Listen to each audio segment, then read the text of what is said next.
What's going on, guys? Welcome back to another video. Hope all is well. On this video, I want to talk about how likely is it for Coach Prime to get the Colorado Buffaloes on top of the Big 12 with majority transfers. So let's talk about it. Stay tuned. Guys, please do me a favor. Before we get into this video, please give us a like, comment, share, and subscribe. Also hit the bell notification so you can get updated on my latest content as it drops. All of that will be greatly appreciated by me. Hey guys, before we get started, do me a favor, go into the description section of this video. There you will find a list of all the players on the Colorado team that have YouTube pages. Make sure you check them out and subscribe today. All right, so this was a question that came to me. It was inspired by a debate I was having with someone, and it was like, how likely is it, how reasonable is it for Colorado to get on top of the Big 12 this upcoming season with a lot of transfers? You know, they also,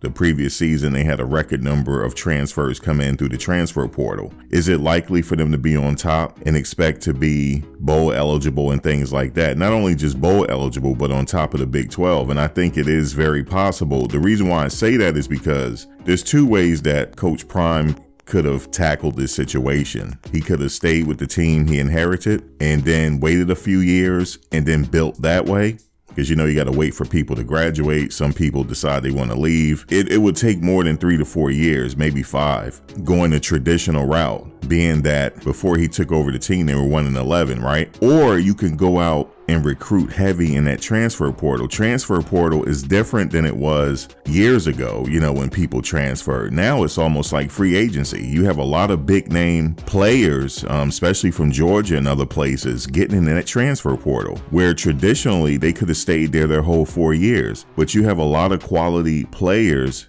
in that transfer portal that Coach Prime has access to.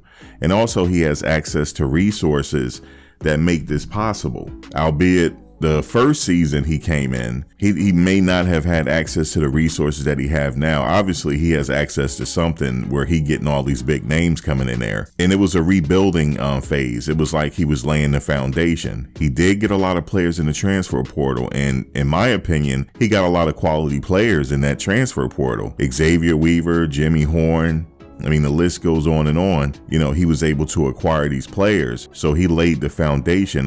This is a theme that I keep saying in these videos, that he laid the foundation. Now in year 2, he can patch up places where he needs assistance. Okay, I need more personnel in this department. He can add more depth to the foundation that was already laid, meaning the players, the personnel that he has there now. I'm not sure if there's any more players going to enter the transfer portal from Colorado. I'm not sure, but we know there was a few players that left. They hit the transfer portal, but there's a lot of players there in-house that are really good and they stayed.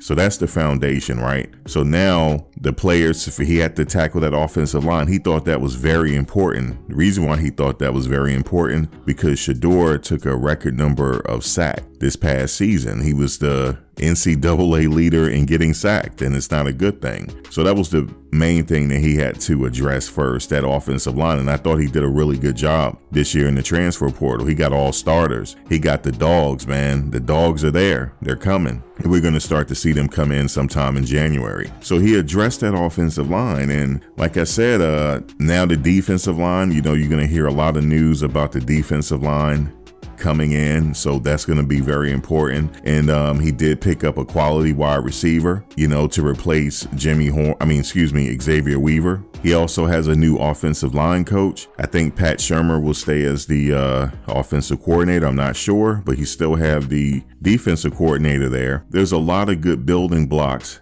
that are being set right now in this offseason. This is where the work has to be done. This is where, in the recruiting, and we're not even done yet. This is still in the early stages of the recruiting process of the transfer portal. We're still in the early stages, but look at what we were able to acquire in the early stages. Okay, this transfer portal is going to close at a certain date, but then it opens back up again. You may see some more names come again. And also, there's going to be some eyebrows raised.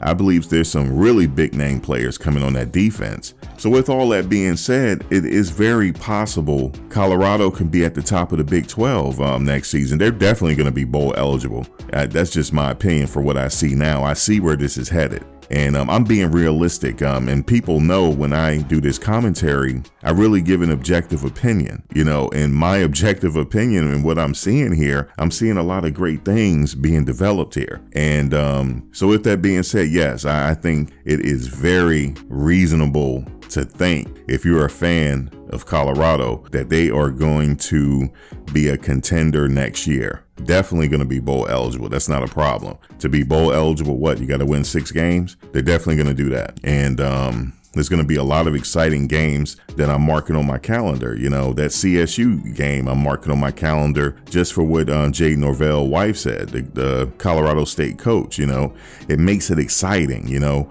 it's personal again. The Rocky Mountain Showdown. There's some other games that I circle on the calendar as well. So, but look for this team to be totally different, especially in practice. And also expect Shedeur not to get touched. Not as much. You know, every now and then the quarterback will get sacked. We know that, but not like last year. But with that being said, drop your opinion below. You know it goes down in the comment section. I would like to hear from you. I'll see you next video. Peace. Thanks for watching, guys.